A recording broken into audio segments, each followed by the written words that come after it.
This is the second tier round 5 at Spain. I'm Jack, I was the one who commentated the first 2 rounds, and with me today is Maestro. How are you doing? Hello everyone, I'm good. Looking forward to this race. Not everyone's favourite track, but some overtaking opportunities, so can still provide an interesting race. Yeah, it's not the most exciting of tracks in real life, particularly this year and last year, but when it is exciting, it's usually very exciting. You've got one of the two extremes, and hopefully today we've got a reasonably full grid of 16 out of 20. We can have one of the really fun races. Everyone doing their outlaps at the moment, and just going to go for the fitted tyres. And everyone seems to have opted for the hards. I've noticed sort of pattern on this game with hard and medium tyre. Everyone sets their banks on the hards and then goes to the medium. I know Spain is notorious for overheating the soft tyres quite a lot.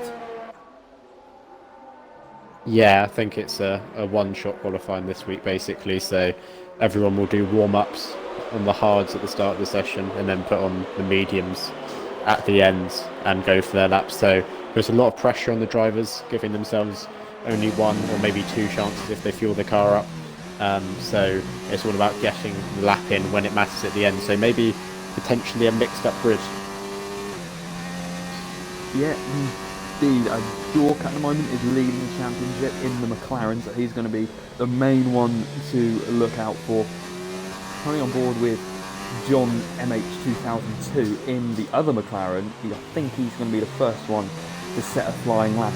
He's just about halfway through the second sector, coming up to my personal favourite bit of the circuit, particularly the flat out right-hander of, I think this is turn N8 or 9. I figured that out in a sec. There's another DRS zone straight after that. You've got to be careful not to activate the DRS too soon after the corner, otherwise you will spin around, hit the wall. I think we've all seen that happen plenty of times. Careful on the traction out of the hairpin, manages to do that alright. A small...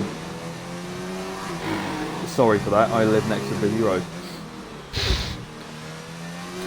Anyway, through the final chicane, this is really the last corner, as the final corner is just a flat out blast across the line, as Jamie 2004 has left a second. Hopefully we can get back in before the end, and he crosses the line.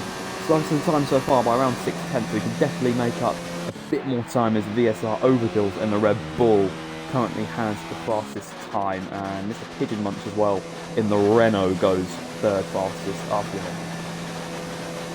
Yeah, Overkill's a very quick driver, missed a couple of races so far this season, hence he's not quite maybe where he'd want to be in the championship.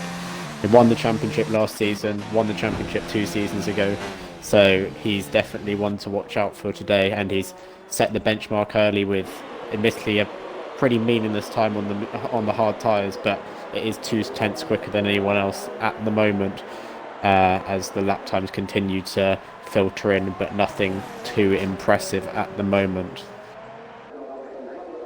Yeah, I think also this track is not a very big track for battery management. I think most of the time you can run it in medium and high, just alternating between the two, and you'll be relatively fine, as the only bit that you're constantly on throttle is the main straight. Everywhere else it's very on-off.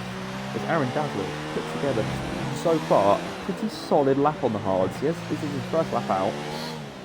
Hards could probably go for a couple of laps just because of how resistant they are to heat and wear and such, as he comes around the final corner and activates DRS as well. Very powerful DRS this season, and he goes P9. Again, more improvements could be made. So the top 10 we have at the moment, after most people have put in their first runs, is Overkill, Pelzeri, John 2002, Jork, the championship leader, P4. Behind his McLaren teammate, interestingly, Mr. Pigeon Munch, Danny M7, Nathan Aitken, as Danny M7 now goes up to P3. On P7, I think that was. Midzi 15 in a Williams, Aaron Dazzler, Red Bull, and SSR Paulo, I'm going to call him, in the Alfa Romeo. Yeah, so Danny improved, which I think would be the pattern if people continue to do more than one lap on their hards, which Overkills interestingly hasn't, because the hards sometimes take a bit of time to warm up, so the first lap isn't necessarily the quickest, along with the fact that the track will obviously be evolving a little bit as well. As I'm currently watching Pelzeri, who has continued on for another lap. He's coming through sector 3 now. I'm not sure if he's up on his time, He comes through the tricky last few corners, through the horrible last chicane, hasn't cut it really, so fair play to him. I suspect we'll see a lot of abuse of the second part of the chicane there. He's run out of ERS just before the line, but it is enough to put him up into first, a 1/10 quicker than overkills, and I suspect we'll see some more drivers improving if they continue their stints on the hards. Yeah, I think the hards, even though they are notoriously hard to keep up, because of Spain's very long, very fast, very sweeping corners, particularly in the first and second sectors, I only think it will take a couple of laps to warm them up, and LCR Mulder, and I'll quickly cycle down to him, see how he's doing on his lap. He's just coming through the last chicane, through the last corner, over the DRS detection, that's what we're calling, over the actual DRS line, and across the line. He goes faster, so that extra warm-up lap he did do very well for him, as did Calzares. They're not that much further ahead of everyone else, but they are ahead nonetheless. I doubt that's going to stay, because, well, yeah, they're on the hard tyres, and the track's going to get rubbered in, everyone's going to go on a softer compound, it's going to take easier to warm up, and I would have thought we'd see times around 8, 9 tenths a lap faster, because Spain hasn't got the longest laps. People going around something like Spa, which the real F1 has come back to this weekend, which is very exciting for everyone. We'll probably see an improvement around 1.5 seconds. But anyway, I think everybody is sort of languishing around in the pits for the moment, waiting for another set of, well, not their first set of medium tyres, their first one on that. And what I've noticed is quite interesting on this game is the limits around sector 3 are very, very lenient, particularly in the last chicane. I've seen people cut that last chicane in any league, as Danny now does fastest, in Mercedes. Great time, over 1.5 tenths quicker than LCR Mulder. Yeah, you see people cut that chicane very harshly, and they won't even get a warning for it, they won't get a penalty, invalidation, or anything. Yeah, it's a difficult one. It was like that last year. I've just watched Mex Zizou spin on the exit of turn 4, so he's clearly struggling to get to grips with the circuit. But yeah, last season there was a very controversial race around here where the Jackster 21, who won the race, was no longer league racing, but he basically did what you described and completely obliterated the second part of the last chicane on quite a lot of the laps, and the game let him get away with it, and he won the race. Ironically, he was the only person not to get a penalty by the game, even though he was probably doing the most corner cutting. But yeah, controversial one last season. Hopefully we avoid the controversy this season, but I think with how easily exploitable that last chicane is, and how competitive all these races are, there'll be some people who choose to take advantage of it. Yeah, I know there were quite a few exploits before. They fixed most of them. Another notable one that used to be there that they fixed was the uphill blast of 7 and 8. There was a large bit of AstroTurf there, which was just about as grippy as the tarmac was, and you could probably gain about 2-3 tenths from running over that. All 4 wheels off the track in the game, you sort of bypass it and just ignore it. But as we see now, they still haven't fixed the chicane, and I think the only sort of justification is if everybody's doing it, then it's fine. It's just, yeah, don't do it too much, otherwise inevitably the game will give you a penalty. And if the game takes you going so far off track, it will just slap you straight up to 10-second stop go, unfortunately.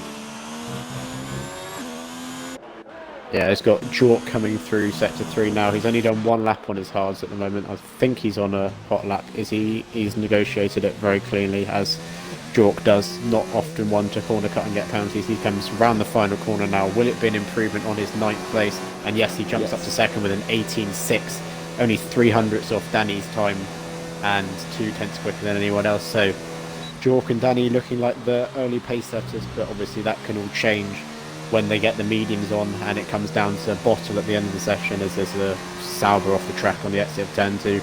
And it doesn't look like anyone's gone for the alternate strategy this week. A couple of weeks ago when I was last here in China, Danny was the one who went for the softs where everyone else was on the mediums, but it looks like given no one has gone for the softs yet, although there are a couple of people sitting in the garage or on outlaps on the softs now as I speak, maybe these John or Mulder will go for the alternate strategy, but I highly doubt it, to be honest. Yeah, I do think if somebody does decide to qualify on the softs, which I doubt it, they will probably get pole, even if they do make a couple of mistakes, just because of how fast the soft tyre is over a 1 lap blast. But they will fall back very quickly because the softs overheat quite a lot, as I do see somebody on the softs. Yeah, Mulder at the end of sector 1. He's nearly 4 tenths up. I saw somebody blast. That is John MH, 2002, also in the McLaren. So if they do set a flyer and they're not just getting some practice, they're probably going to qualify on the front row. I really wouldn't be surprised because of the stresses Spain puts on the tyres, I would say, because I think last year in 2018, just for context, Spain was one of the only 2 tracks along with Silverstone. Actually, no, it wasn't. We did see the super soft and medium. Yeah, Silverstone was the only one with the hards last year. Yeah, but this is up there. Yeah, this is probably the second most track behind Silverstone. Yeah, I agree. Mulder's lap hasn't been very good. He comes through the final chicane now. Will he finish it? He's going for it. Is he going to lift off before the line? Yeah, he's going to finish it. No, he's back down. Oh, he stopped. Okay. Yeah. That's fair enough. I did that a couple of seasons ago and didn't slow down enough and ended up qualifying on the softs in 10th place. All of the super softs back then. It was not a fun race for me, let's just say, but Mulder's made sure that he doesn't do that as John now comes to the end of sector 2. He is 8 tenths up on his time, which would be enough for first place if he chooses to finish the lap. Coming through this understeery right-hander in sector 3 as he heads now towards the final tricky chicane section. Through the right-hander and into the chicane, gets the car stopped. Left, then right, doesn't cut it, but he also comes into the pit. So Mulder and John just getting side laps in there, and as we both predicted, no one's brave enough or maybe even stupid enough to go for the softs, and they'll be coming into the pits, getting the mediums on for one last blast at the end of the session.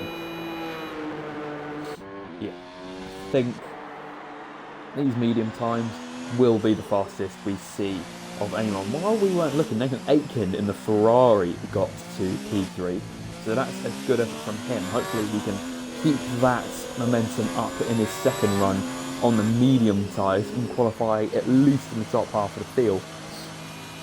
Can't remember a lot of people's paces from the first 2 rounds, as I've had my head buried in ILR3, but what I can remember, this is a very fast grid all round. Yeah, there's a lot of fast drivers who could arguably be in ILR1, including Nathan Aitken. He actually took the win home in China with a faultless driver. Mr. Pigeon Munch has gone out early on the mediums, and he's the first person to set a lap, but only 4 tenths quicker than Danny on the hards. Danny was. So unless Pigeon Munch goes for another lap, which it doesn't look like he is, I think he's going to be near the back end of the top 10 with that time, depending on what other people do. Yeah, I think only 4 tenths. I would have thought there was probably about a 6 tenths gap. So I think if he wants to risk it and put an extra lap of wear on the mediums, I'd say go for it if you're feeling confident that you can make your tyres last a bit longer than everyone else, and you've got a setup to do so. But otherwise, I'd say just stay where you are. I think at that time he'll still get top 10.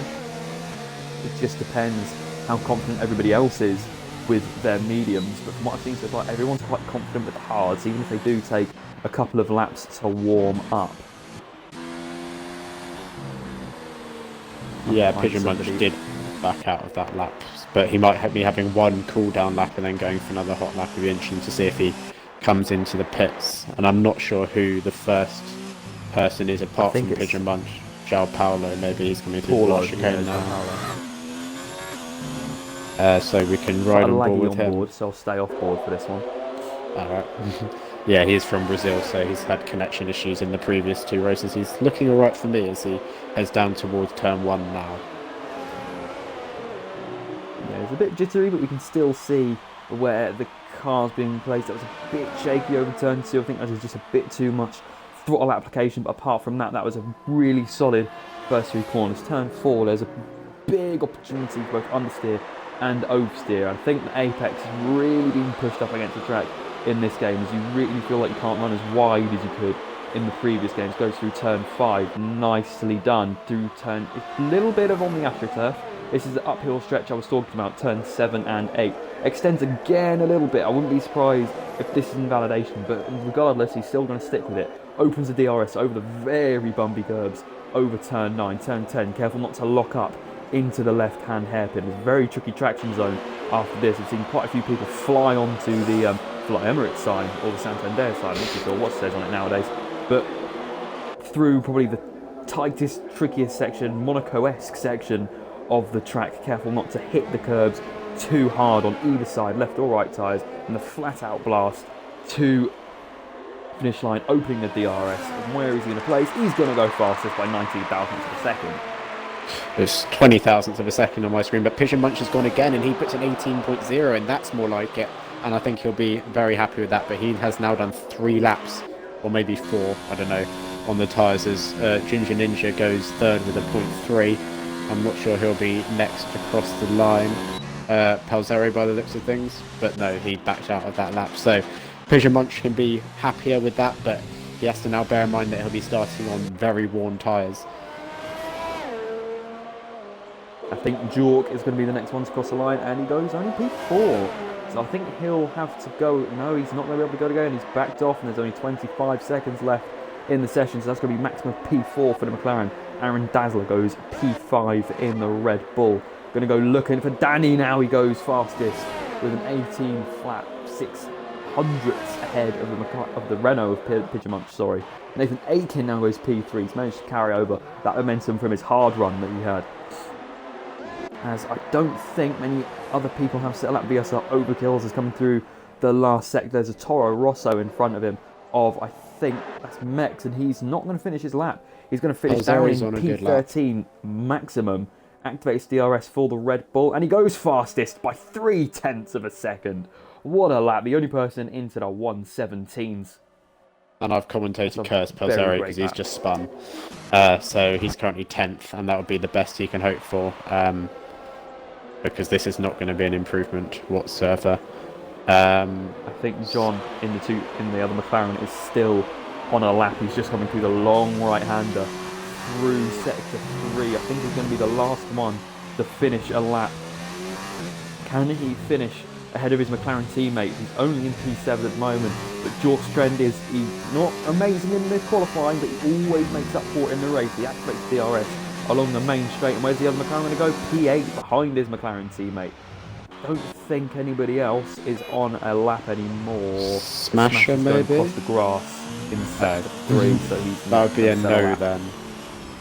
Yeah. And Mulder's very lucky there that John beat his time because he didn't improve on the mediums, so his best time of an 18.8 was on the hards, so he would have been stuck in 10th place starting on the hards, which he probably didn't want, but luckily John beat his time as Smasher, smash it into the wall across the line, and I think that is everyone with Danny in the pits, but when he retires we'll be able to see the results. But a dominating performance from Overkills there really, 0.3 ahead of the next 3 cars who are all on 18.0s, but it's Overkills who takes pole here in Spain.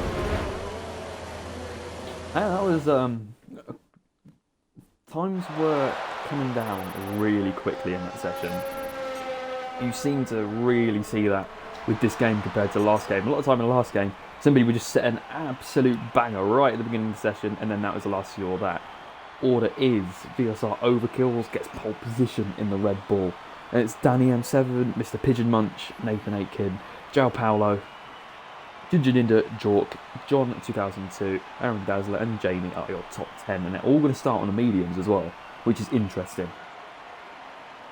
Yeah, that is the strategy of choice. Maybe a couple of people down the back will opt for the hards instead, but everyone in the top 10, as you would expect, getting their laps in on the mediums. Some people maybe not performing as well as they would have liked.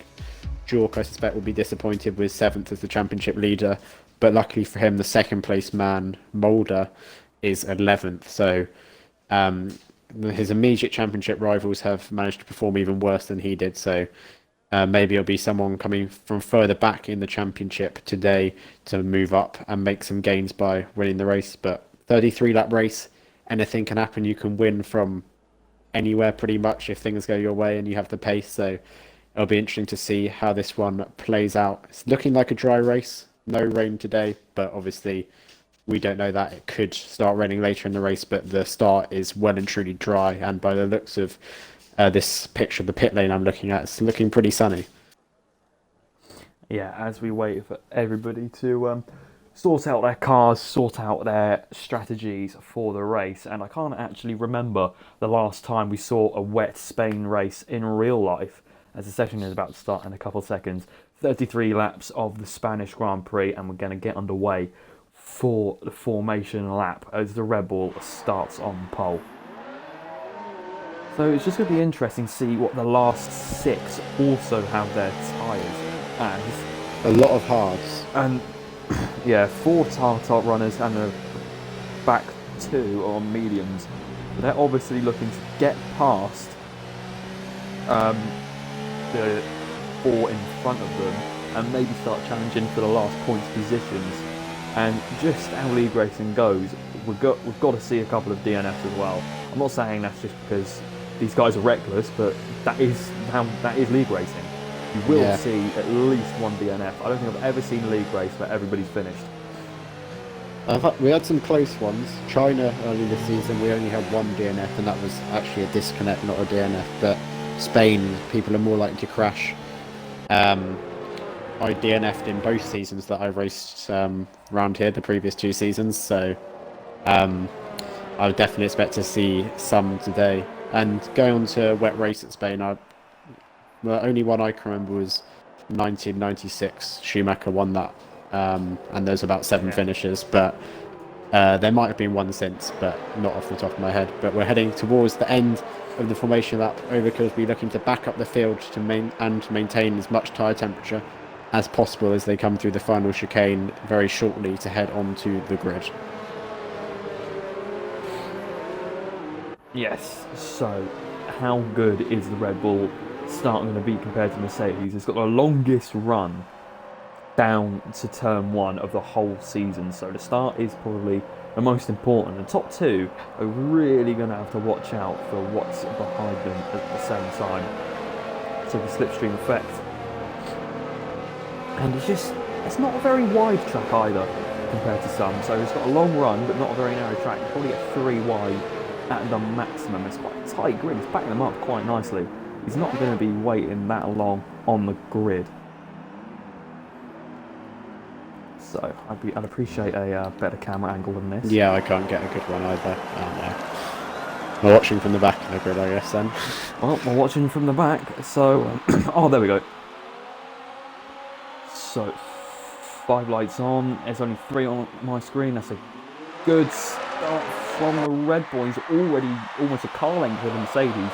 I think there was a false start from the Toro Rosso in the background as well. The Mercedes tries to get the slipstream with the Red Bull. They're going to go 3 wide into turn 1. Is Renault going to try and hang it around the outside? No, the Ferrari's lost a place. The Mercedes also lost a place. Then I see the Pigeon Munch is already up 2 places. And nobody, I think, has smashed off any front wings just yet. There's a Haas and the Alpha going side by side into turn 4 as well. Ginger Ninja and João Paulo. Ginger Ninja gets the best of the Alfa Romeo going through turn 4. John Emmett and York is now trying to get the best of the Alpha going around the outside. They're going all over the outside. João Paulo gets a bit of a snake on at the back of the Ferrari engine car. A bit of a corner cut from the fan. B.R. Hamilton, by the way, up into P9. That's also a good start. There's a bit of a slide. Those hards aren't warmed up just quite yet.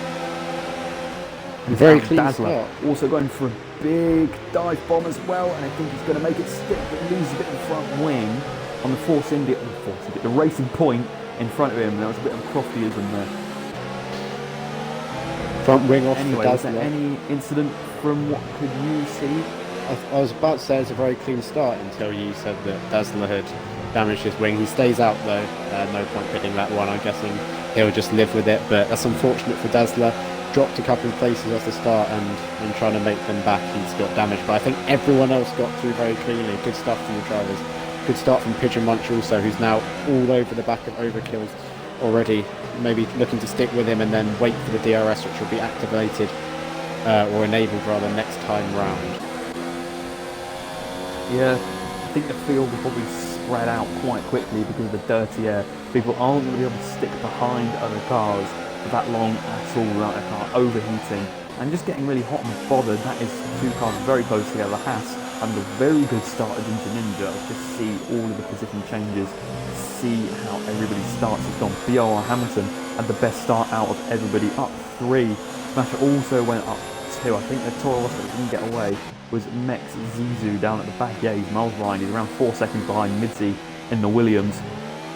Midzi behind Smasher in the Alpha, and VSR Overkill's already got second advantage over the Renault, so he's already broken that DRS.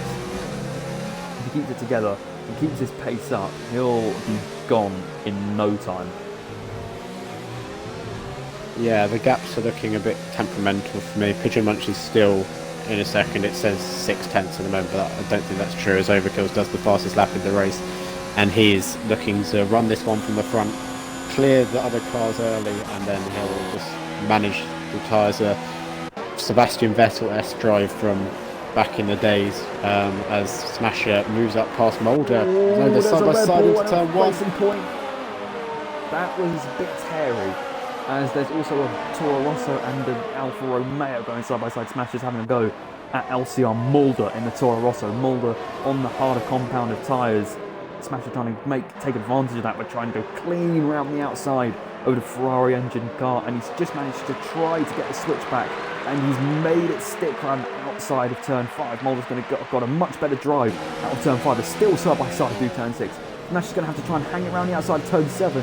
That'll be brave. We don't normally see her overtake that part of the track. That was a great move from the Alpha. It meant he's catching up as a result of this. Mulder, a bit of a swapper on the back end, managed to save it. That was a great save from the Toro Rosso. He's going to be looking at this, rubbing his hands together, trying to look for any sort of gap that he can find, any sort of mistake. He's going to be straight on them in a heartbeat.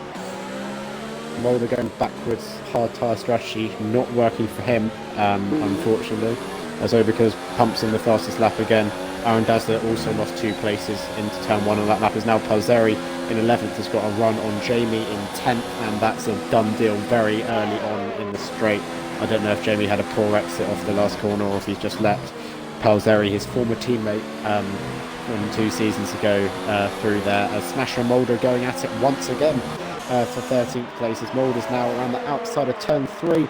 He's got the grip with the hard tyres, surprisingly, and he's appears to have been able to hang that round, and Smasher has backed out there. So sorry we're focusing on the battle for the lesser positions, but everything at the front seems to be pretty stable, and the action appears to be outside of the points, as Midzi is now going to be having a look at Smasher as opposed to Mulder, but these 3 are dropping back from Dazzler, who has wing damage, so the battling is really hindering their progress, and with Mulder on the ultimate strategy, that is not what he wants, as Smasher's very wide there into the gravel. I don't know if Midzi will have a look, and indeed he does up the inside and squeeze him out on the outside. Yeah, fairly comprehensive. Still, his tyres stay on the track, so he wouldn't have got any sort of warning.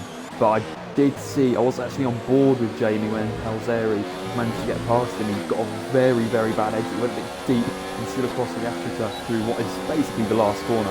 That sharp right-hander in the second part of the chicane, and he just had no momentum coming off the corner, basically. I'm not really surprised at all that Palzeri managed to catch him. Danny M7 is all over the back of Mr. Pigeon Munch in the Mercedes.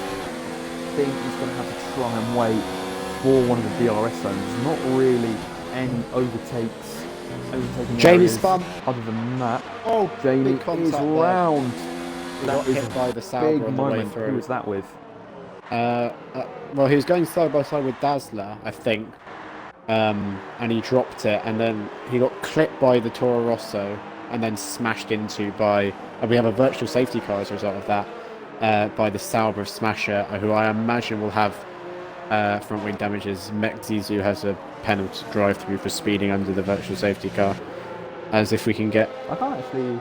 No, the front wing looks any okay. Front wing damage. But it was a hefty smash. Jamie one definitely tough Toro Rosso. Jamie's front wing's completely off. So maybe Mulder and Smasher got away with it then. But Jamie will have to head into the pits because no front wing is not going to be the way to go, as the virtual safety car has now ended and Danny and Nathan Aitken are both on the back of Pigeon Munch now, and they'll both have DRS, and Pigeon Munch is going to be under pressure heavily here into turn 1. Yeah, that is as close as you want to get between two different cars. There's a bit of a slipstream train going on here. Danny M7's got the slipstream of Mr. Pigeon Munch. Nathan Aitken's got the slipstream of he's got Mr. Pigeon Munch. He's going to try and go round the outside of both of them. Danny M7 managed to go round the outside of the Renault. Is the Ferrari going to manage to do that as well? Three manufacturers scrapping away for what is P2 at the moment. The Red Bull is sort of stamping off in the distance. Nathan Aitken is going to try and get the as he's managed to clip the back of the Renault. The Renault has managed to somehow keep it out of the wall, but now he's got loads of grass and dirt on his tyres, and that's probably going to gift a position to some other driver behind him. Ginger goes clean around the outside of him at turn 5, but he has got a bit of distance back for João Paulo, the Brazilian, in the Alfa Romeo, and that was just, I think he was a bit too close. Nathan Aitken was too close behind him for Mr. Pigeon Munch to be moving over on him. I think that was more of a racing incident. That's a fairly comprehensive move. He's going to help his teammate out as well. It's still going side by side. That would have been very hairy. That would have taken both drivers out. He thought better of it and backed out of it. He's going to try and get the switch back into the end of sector 3. There's not really any overtaking opportunities there. Even if he did get side by side, I'm not too really sure what he would have done with it as Jamie. That's had enough. He's DNF. He's left the session. Yeah, he retired after the virtual safety car ended. As Overkills did set the fastest lap again, but Danny with the DRS assistance beat it. So now Danny's cleared the roadblock of Pigeon Munch. Will he be able to hunt down what is now nearly a 3.5 second gap to the Red Bull in the lead of the race? Nathan Aitken's dropped back out of the DRS, but Pigeon Munch is now back on it as Mizzy picks up a penalty for corner cutting. He's got the dirt off his tyres, and he'll be looking to make amends and get back up to the podium positions where he was, but he's got Ginger Ninja in the way first. Aaron Dazzler's had another half spin in a Force India. It's not a Force India, it's a Racing Point.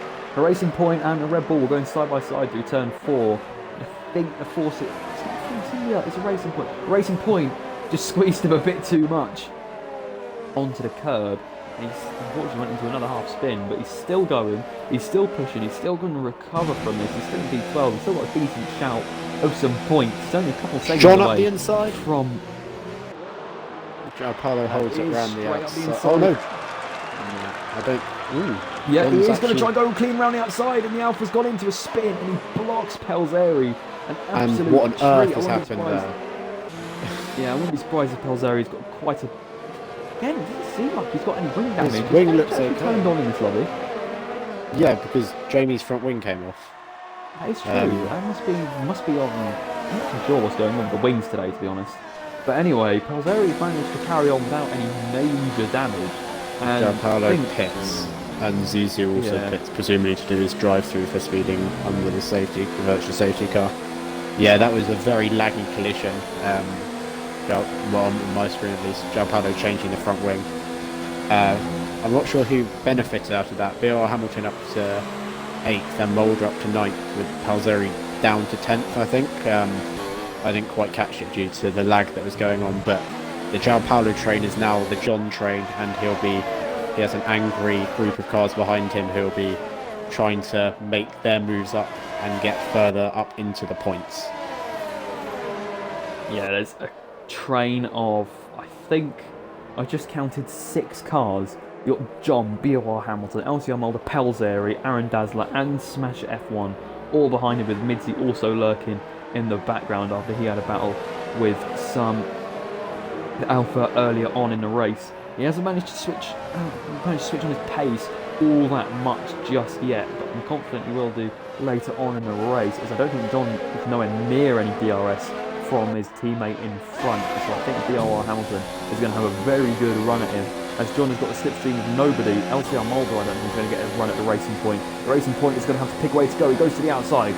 McLaren blocks the inside very comprehensively. He's not going to go down there. BOR Hamilton managed to go around the outside, no problem at all. The McLaren is a bit deep. Is a total so going to be able to capitalise off that? I think he's still a bit too far back. Are the mediums starting to get to the crossover point already? As I think they're starting to lose grip. As I say that, the hard-tired Racing Point of BOR Hamilton is just locked up massively into turn 4. Yeah, I think Hamilton. that is, yeah, sorry, go on. Hamilton's in a very good position here. Top hard runner, um, despite not being the top one on the grid. Is John's dipped a wheel in the gravel there? Oh, And he's spun John! it. Mulder did well to react, and he's into the wall, and presumably his wheels come off. Mulder did well to react, just to dab on the brakes there to avoid helping the McLaren round and maybe getting wing damage. But John out of the race, unfortunately. Probably won't see a safety car for that, but that is unfortunate for him. He was doing quite well on his, well, he's racing in the McLaren this week, he's only a reserve, but that's him out, and that releases Mulder onto the back of Hamilton and Pelzeri as well. The three hard runners line astern in 7th, 8th and 9th. Yeah, I was actually on board for his crash, and that was quite unfortunate. He just tapped the gravel ever so slightly with both of his right wheels, and he just sort of sent his car around pretty much instantly. I don't think there was any saving it. It's just as soon as it happened, it went around, so that's very unfortunate for the reserve. John MH 2002, who did reasonable for a reserve in qualifying, but it just didn't work out for him in the race. So hopefully he can come back at a later date, a bit stronger, and he can get some points. But at the moment, we're still looking at this battle for what is now P7.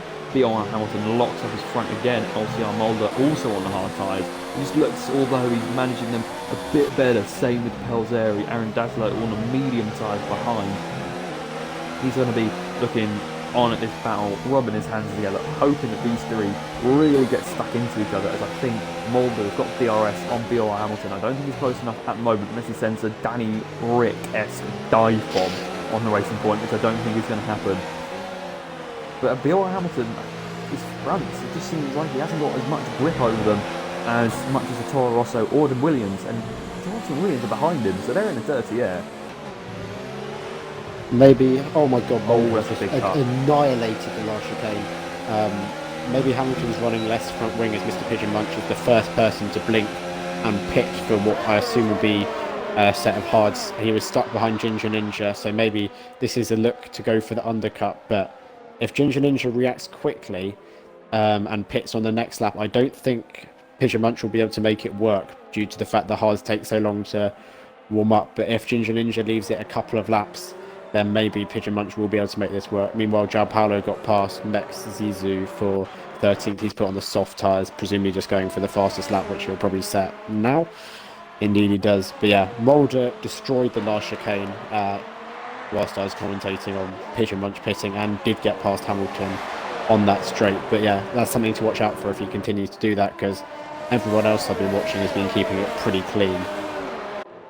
Yeah, I think happen once or twice it's acceptable, but if you keep doing it just to take the mick, then I think you will get a manual penalty given to you after the race. Because if you just keep doing it, you're doing it just to decrease your time by a couple of seconds over a race distance, and it's just sort of a bit of a cheap way to make overtakes, make your times a bit quicker, and just sort of make your race a bit plastic. He's done it again. He does it again. Yeah.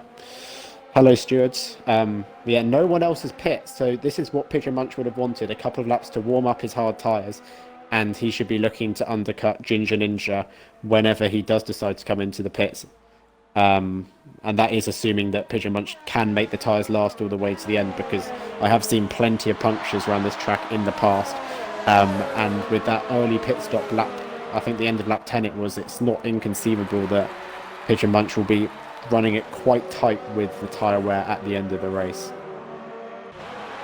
Yeah, Pelzeri at the moment is putting so much pressure on BR Hamilton. BR Hamilton's locking up left, right and centre. And I think the thing Mr. Pigeon Munch has to watch out for is Ginger Ninja. I think that's the first penalty for corner cutting that we've seen.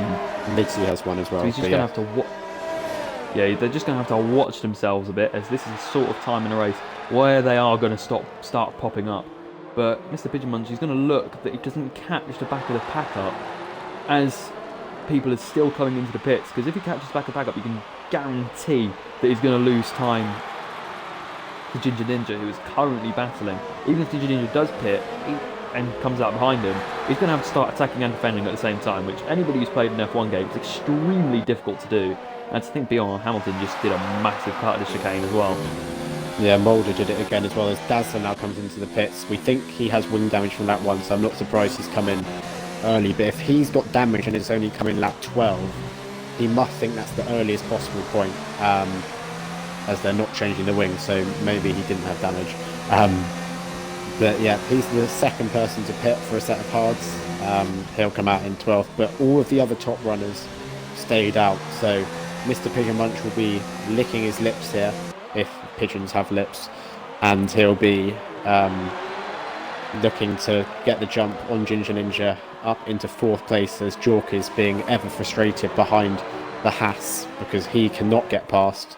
And I'm surprised that he hasn't gone for the undercut as well, or maybe he's going to try and run it long. We'll have to wait and see. Well, I'm looking at Jork's tyres, maybe apart from front left, which is going to get obliterated regardless because it's Spain. His tyres are looking pretty good for medium tyres. I think the crossover point will be probably now. We've probably already gone past it. He's still sticking with, I think that's those hard. Oh, there are medium tyres on Ginger Ninja's Haas as well. So the top 5 all running on the mediums. Is Overkill's going to pit as well.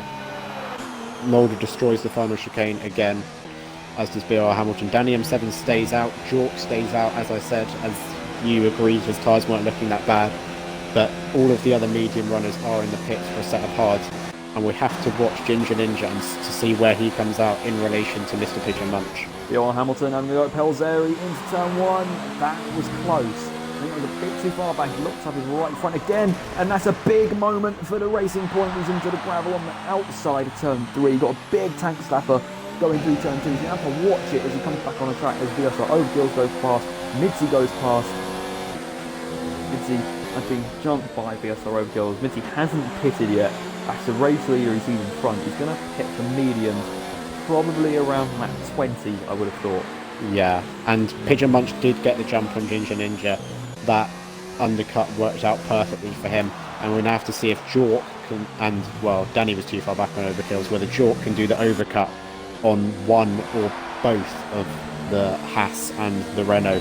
That's a shame for BR Hamilton, who's having a good race, but he's behind Midzi, who is basically in last out of the people who hadn't had incidents. So obviously he'll have the stint on the mediums at the end to push on a bit more, but any hopes of good points he had are probably gone. He'll be looking at minor points places. Danny pits, as does Jorg.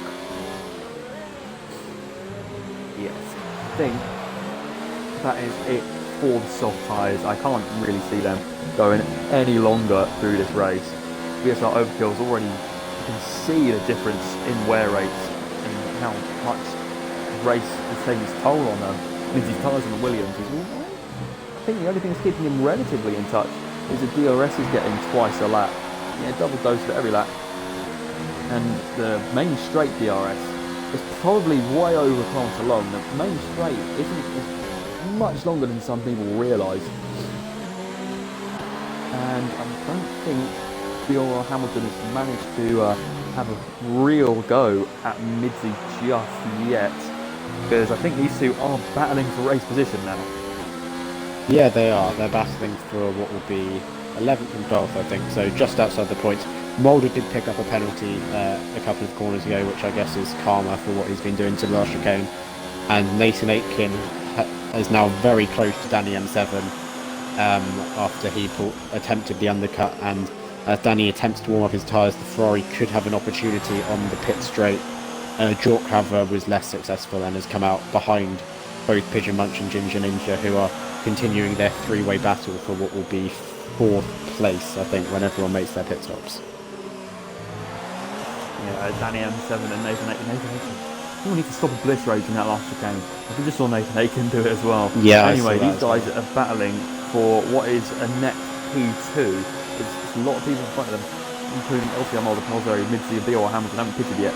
Ferrari's got DRS on the Mercedes. He's going to try and go clean route on the outside of the Silver Arrow, and he does it. Oh, what a move from the Ferrari. Mercedes are trying to go back up the inside of turn 3, but that was a brilliant move from the Ferrari. Yeah, insane stuff. It was just so close.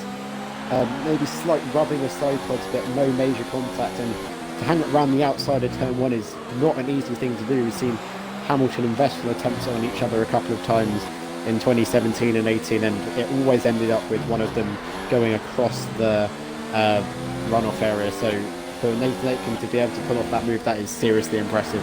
And he moves up into what is a net P2, but Danny's very competitive. He will not be having any of that, and he'll be looking to get straight back onto the back of the Ferrari and make a move as soon as possible. But then coming up to the traffic of Midsi and BR Hamilton, who are in their own little battle. Obviously they're a pit stop behind, but they won't be getting blue flags or anything, so they have every right to defend, and this could get very tasty within the next couple of laps. Yeah, I think even with the DRS is that powerful now that both drivers cut the chicane there. I think because if both drivers cut the chicane, there's not really any cause for concern, as they haven't made any sort of advantage of each other. But I think the DRS is that powerful and that long in this game. I think Mercedes is going to get back past the Ferrari. He looks to the inside. That was a good dummy from the Mercedes. Is he going to go around the outside of turn 1 just like the Ferrari did him? No, the Ferrari blocks him off very effectively there. That is some great defending and attacking from the Ferrari. But that was, he tried with the dummy. It was a good move, but it didn't pull off quite yet. I think he's not going to make fool the Ferrari twice. He's going to have to try something even more creative to get past the prancing horse of Nathan Aitken. BR Hamilton got past Midsi just ahead of that battle, so he was able to do what Danny wasn't, and these two are fast approaching the Racing Point and the Williams, who are at this point on pretty worn hard tyres, approaching the end of their stint. And if Nathan Aitken can get DRS off the back of Midsi, that will keep him safe for a couple of straights more. I think Aaron Dassler got past Smasher F1 for 11th further down the order pretty recently. So that may turn into a points position once Hamilton and Midsi make their pit stops. We'll have to wait and see, really, as the train behind Mr. Pigeon Munch is continuing to be a stalemate, really, because Ginger Ninja isn't close enough to Pigeon Munch to make the move, but Jork can't make the move. He's going to get Hamilton back. He's very close to the Racing Point. The Racing Point gives him a nudge on the straight. That was a bit uncalled for from BR Hamilton, but if he does still get past, I think he's going to have to lay off a bit on the aggression in any other future moves. Nathan Aitken is going to have to watch these two as BR Hamilton goes all over the AstroTurf.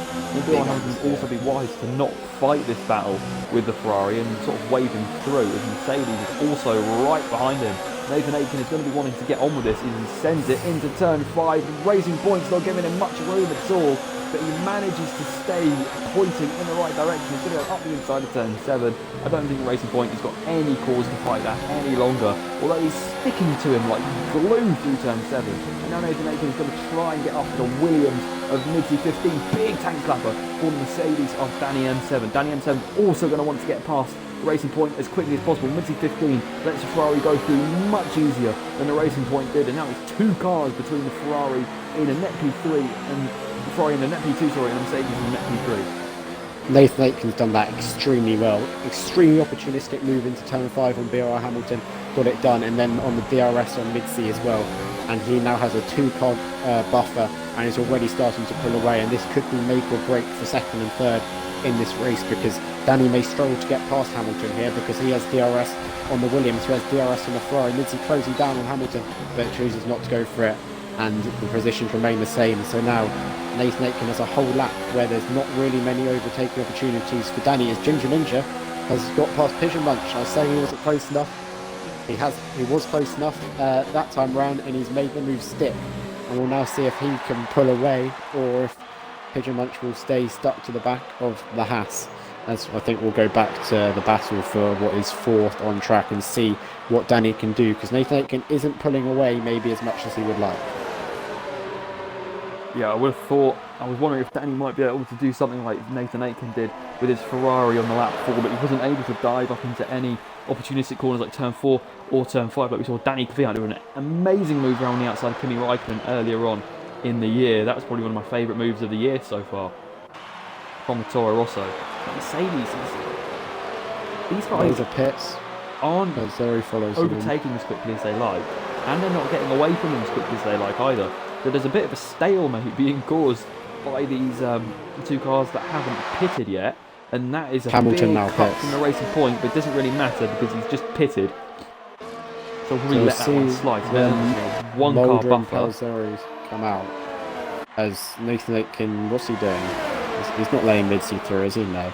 So where Mulder's going to be in between this battle, He might be ahead of Jork here, his championship rival. No, Jork just hangs it around the outside as the battle continues between Pigeon Munch and Ginger Ninja. Pigeon Munch has got back past the Haas, who runs very wide through turn 3 with the understeer and the dirty air. I don't think he'll go for it into turn 4, but Mulder right behind this battle with Pazzeri not too far back either.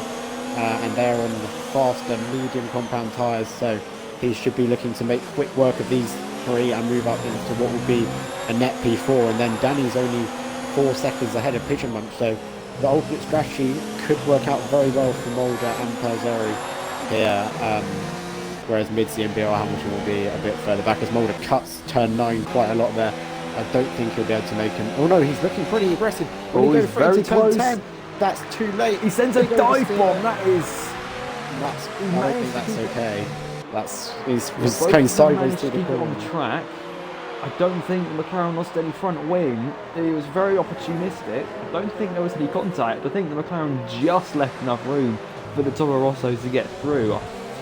It's very, very, very borderline, but I think we'll let it slide because I think if we didn't lock up the rears then, that would have been a fairly substantially good move as the Haas has got DRS on the Renault once again. He's going to have to go around the outside. Is he going to be able to do it just like the Ferrari did on the Mercedes? I think he is, but the Renault managed to hang around the outside of the left-hander of turn 2 and manages to stay ahead of the Ferrari-powered Haas as the Toro Rosso is looking all over these two now. Ginger Ninja goes up the inside of turn 4 where he looks for it. Pigeon Munch leaves in the room, but they're sort of trying to second guess each other at the moment. I don't think any sort of change of position is going to happen. The Toro Rosso is going to try and go around the outside. He might do this. Turn 5 on the Haas. He goes onto the AstroTurf. That is going to be an amazing move. He makes it stick. And he does. He goes a bit deep into turn 7 and 8. But he makes it stick. That is an amazing move from LCR Mulder and the Toro Rosso. Yeah, that's just what the medium tyres will do for you in comparison to the hards. The better traction on the racing line anyway on the exit of that corner. And Mulder's got past 2 of these 3 within a lap after a less, well, still pretty exciting, but less sideways move on the Haas in comparison to the McLaren. As we look further up the order, Danny has got away with it. He's still within DRS of Nathan Aitken. He wasn't able to use that 2-car advantage buffer to the advantage that he should have done. As Mulder should have this on Pigeon Munch. Yeah, he got a big slide going through the last corner there, but LCR Mulder, although he cut the corner quite a bit again, because that tank slapper that the Renault in front got, I think he would have got past him anyway. Pazzeri's making a move as well. He Mulder. passes Jork, who's falling further and further backwards here. Not the race the championship leader would have wanted, as BR Hamilton passes Midzi further back as well. But yeah, Pazzeri will be looking to clear these 2 as well and get on the mark with Mulder. And I'm going to say it, Mulder and Pazzeri are going to finish 2nd and 3rd in this race. Bold prediction, but I'm going to put my neck on the line and say it. Mulder 4.5 seconds behind Danny, who's only half a second behind Nathan Aitken with 11 laps to go here. You would have thought with the tyre advantage, admittedly they'll go off towards the end, but he should be able to do that, I reckon, as Smasher picks up a penalty, but he's 9 seconds ahead of BR Hamilton, so it shouldn't make a difference. As Pazzeri's getting caught up in the traffic jam here, cut back, Ginger Ninja has no traction. That's a great move, capitalisation at its finest in the Williams. Ginger Ninja tried to go for a move on Mr. Pigeon Munch in the Renault. He went a bit deep, held out, he saw his opportunity. Did a switchback, braked a lot later than the Haas did a switchback, move done, P6 for the Williams, and now he's going to try and get after the Renault. Is he going to be able to do a second 2 overtakes in 2 sectors? I think he is. He's got DRS on the Renault. He's going to have to guess which way the Renault's going. He's going to go for the outside. He's going to have to go around the outside turn 1. Is he actually having to bother with that? No, he gets way ahead of the Renault, even before turn 1. So LCR Mulder and Pazzeri and Williams both getting past the hard-tired cars of Mr. Pigeon Munch and Ginger Ninja. I didn't think there'd be this much of a difference in pace between the mediums and hards in this phase of the race. Danny got past Nathan Aitken in there as well. We missed that. I cut onto it on the exit of turn 2 and they were side by side. From the position of cars, I think Danny went up the inside of turn 1 and got the move done. So his pace is definitely better than Nathan Aitken. Now there's traffic. Oh, gravel there for Nathan Aitken. But Mulder will be heading onto the back of these 2 very quickly. He did the fastest lap last time round, and he's got the Ferrari and the McLaren in his sights already. Overkills is long gone. Dominating drive from the Red Bull man today, so only a disconnection will stop him as Midzi picks up his second penalty of the race, but he's outside of the points anyway, so that won't matter too much, I wouldn't have thought. And the Pigeon Munch, Ginger Ninja and Jork are still battling, but it's now for 6th as opposed to 4th as Mulder and Pelzeri have gone through past them and are now in pursuit of the podium.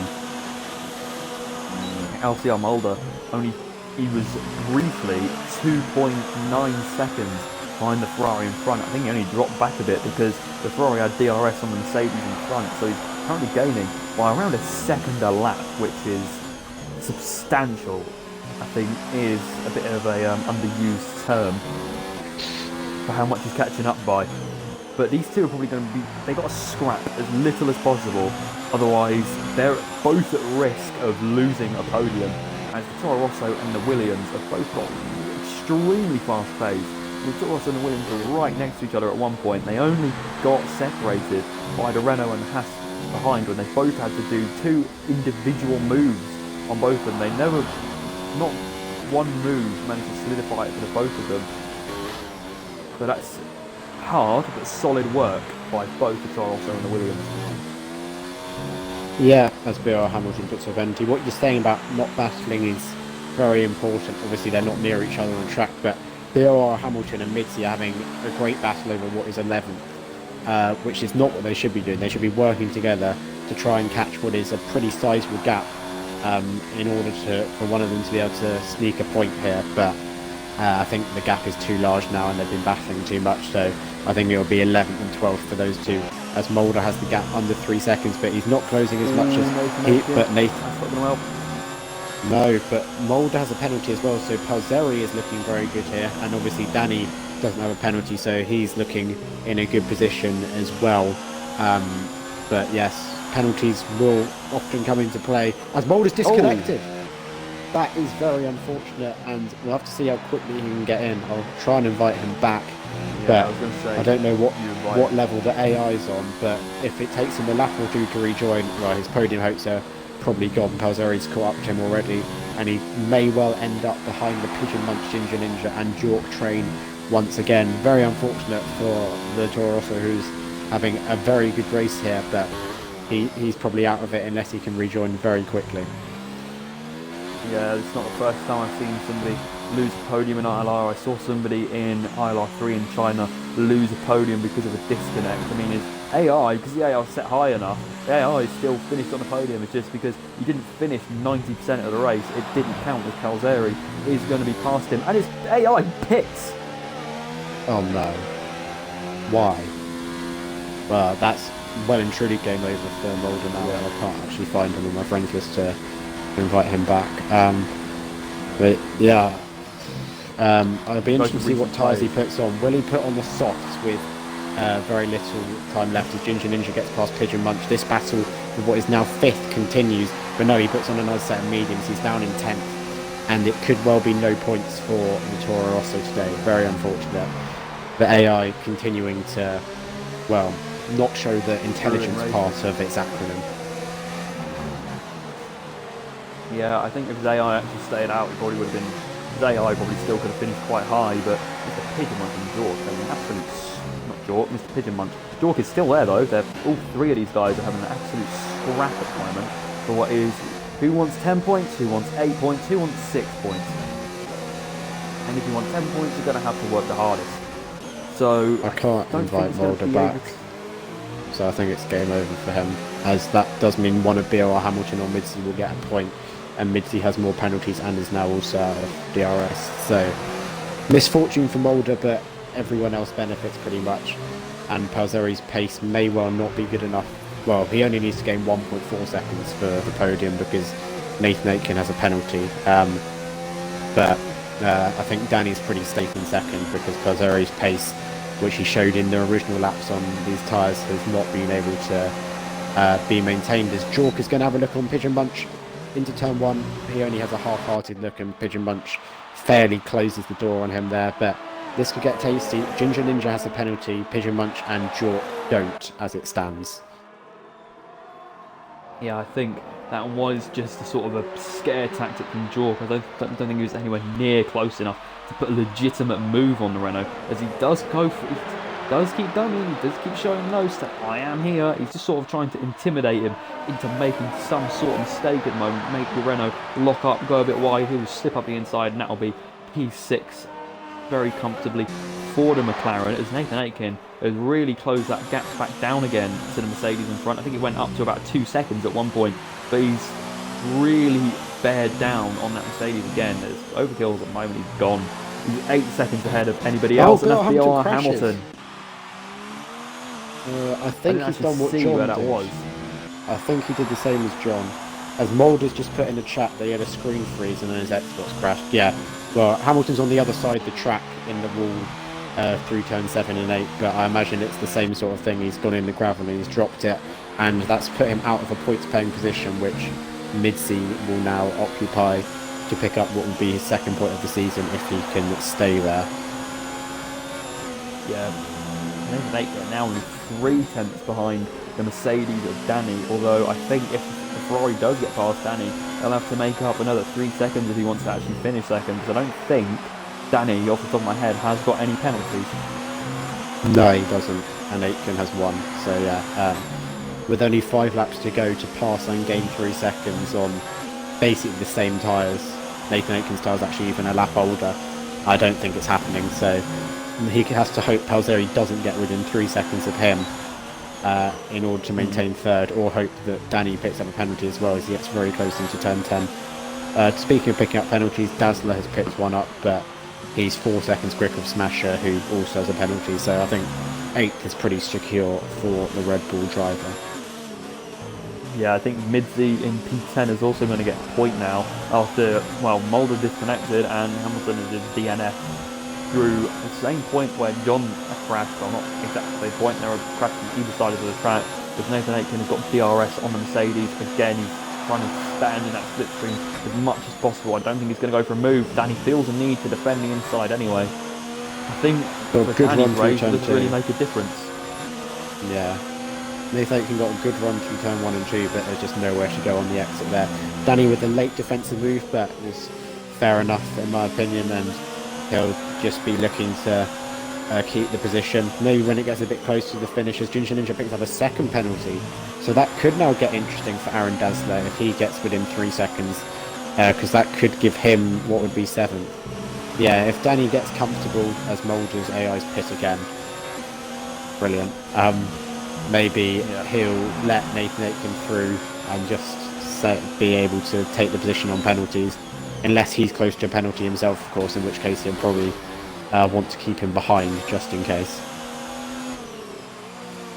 Oh, that's a bit of a snap from the back of the Ferrari. I think that the rears on this Ferrari are starting to give up just a small bit. It's like that, all they're starting to overheat, because that Ferrari is trying everything it can, including cutting the last chicane, might I add, to get past that Mercedes. He didn't get, after that cut, he didn't get the best exit at all. He's definitely not going to have a good run now, as Williams of Pelzeri is going to get ever closer to the back of Nathan Aitken. And to be honest, for Danny's race, unless Pelzeri actually gets past him, which I highly doubt, it's not going to make a difference. There's a big slide from that Ferrari.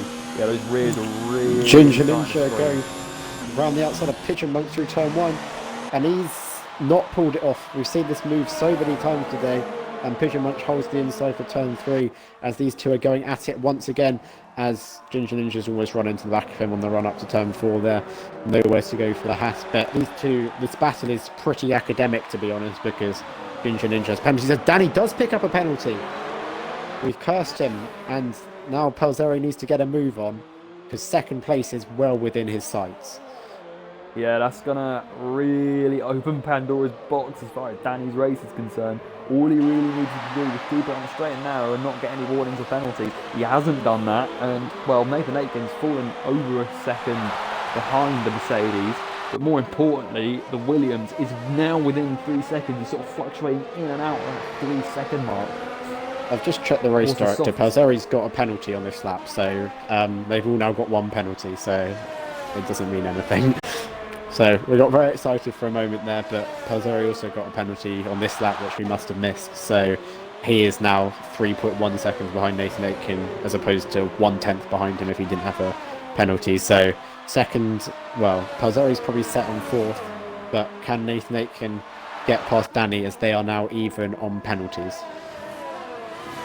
Okay, so I think Nathan Aitken now has a huge sigh of relief now knowing that the cars either side of them have both got penalties and they are legitimately racing a track position rather than it just being dictated after the race is finished by time penalties. Minty gets a 3-second time penalty as we're talking about that. So now, I think the most interesting battle we've got is the 4-car battle between the Renault Mr. Pigeon Munch, the Haas of GSY Ginger Ninja, the McLaren of York 94 and the Red Bull of Aaron Dazzler. Yeah, I mean, if Ginger Ninja could get out of the way, so Jork and Pigeon Munch could battle out for 5th, that'd be, or if Ginger Ninja could pass Pigeon Munch, because Ginger Ninja and Dazzler both have penalties, so they're not really in this battle, whereas Pigeon Munch and Jork have kept it clean, but Jork can't do anything about that at the moment because there's a Haas in between them. But that said, Ginger Ninja is pretty close to the final sector here as he comes to start the penultimate lap of the race. Jork gets a poor run out of the chicane, so let's focus on the Haas. He has 43% ERS left, which is now being heavily used up as he's in hot lap mode. He has a run on Renault. He's going to go for the inside. Surely not. Renault has to give him room, but Ginger Ninja got a bit spooked and jumped on the brakes too early to make that move there. Clearly the outside hadn't been working for Ginger Ninja, so he decided to force it on the inside in a gap which wasn't really there. Pigeon Munch jumped out of the way of him, but Ginger Ninja unable to make the move stick. But very aggressive stuff from the Haas, but no luck this time round. He's going to have one more chance at that move on the final lap. Yeah, you can really see that Mr. Pigeon Munch is starting to feel the pressure. Ginger Ninja's starting to look for moves absolutely everywhere and anywhere, and I think Mr. Pigeon Munch really got a bit surprised that the Haas went to the inside line. As you saw him continuing to move over, not really realising the Haas was there. As soon as he realised it, he darted back over to the left-hand side of the track to the racing line.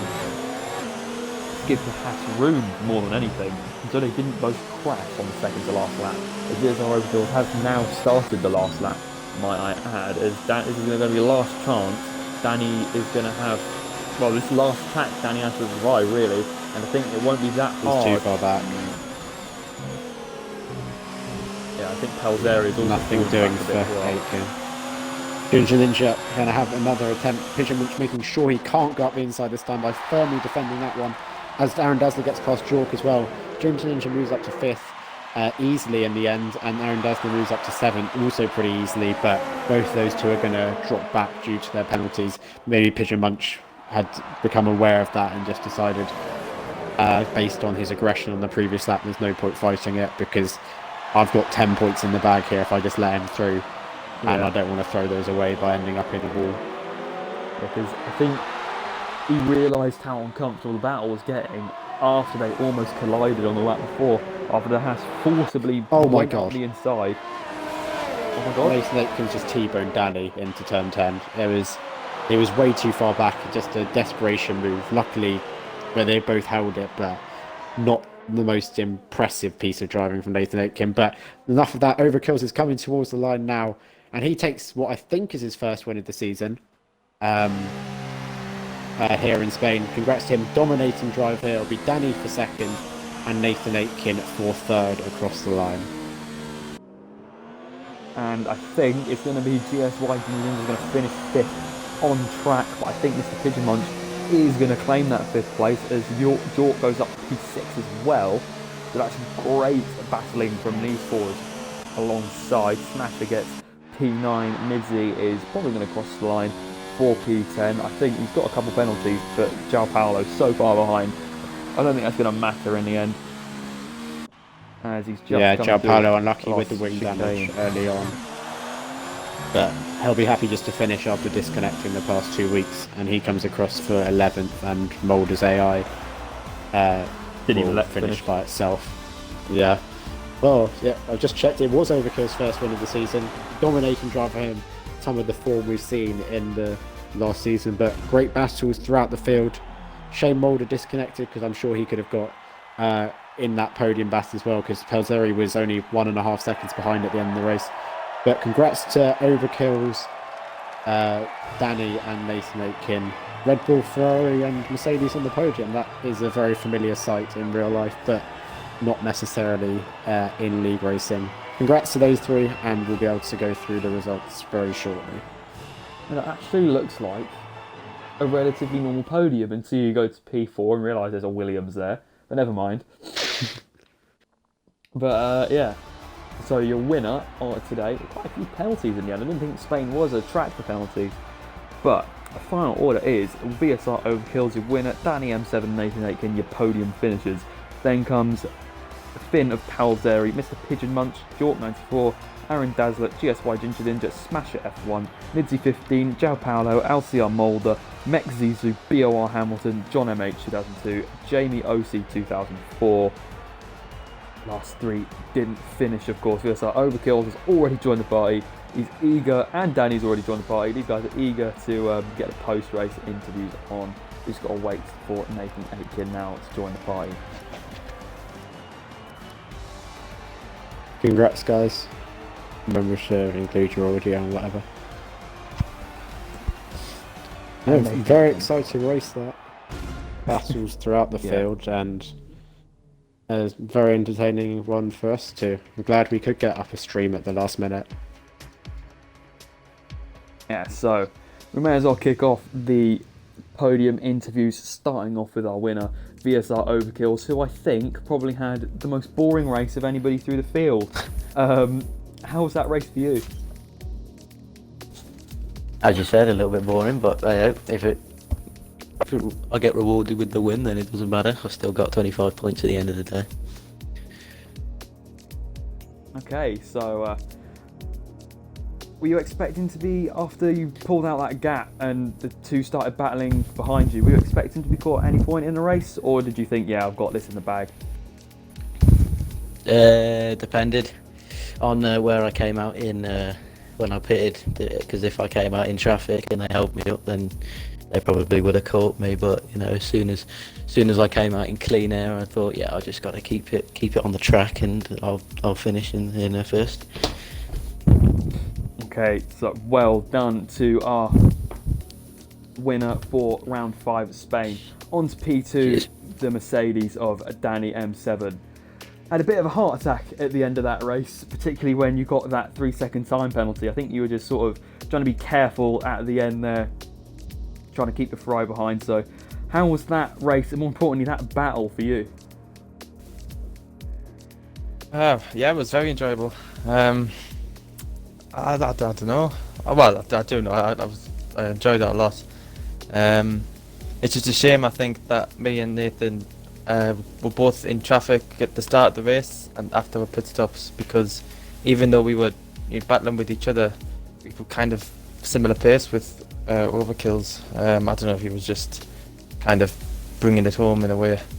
But nonetheless, I'm very happy. It's the first podium I've got back since I've started to get back at this again, and yeah, I'd like to say the penalty, I knew Nathan had a penalty, so I was just being a bit extra careful and got the penalty in the end, but it didn't matter. The biggest heart attack was into the hairpin on the last lap, but yeah, it's all good in the end. Enjoyed it. Okay, well done to P2. That was a great battle throughout the race. Moving on to our P3, the Ferrari of Nathan Aitken. May as well just ask you for the same question. How was that battle throughout pretty much the whole race? How was that for you? Very entertaining for me. First of all, I'd like to say congratulations to both of them.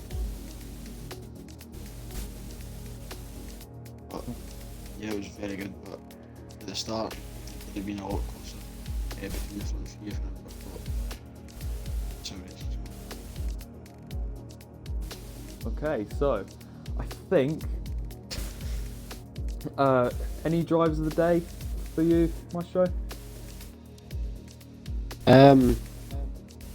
Well, I would have said Mulder, but unfortunately he disconnected, so probably Overkill's just dominating drive. As obviously there's great drives throughout the fields, but Overkill's we barely talked about him, how far in front he, well, only 8 seconds, but just controlling the race, so I'll give it to him after Mulder's disconnection. I don't know if you'll agree with me or not on that one. Yeah, I'll probably definitely have to second that. I think that's one of the most dominant wins I think I've ever seen in at least this game. But well done to our podium finishers, and I think for Spain that is going to be it. I'm not too sure who's going to be commentating in Monaco, because of course I just stood in for the last minute because the regular commentator internet died about 5 minutes before we were about to start. But yeah, I have been Jetstar Snakes, he has been F1 Maestro, and we may see you in Monaco.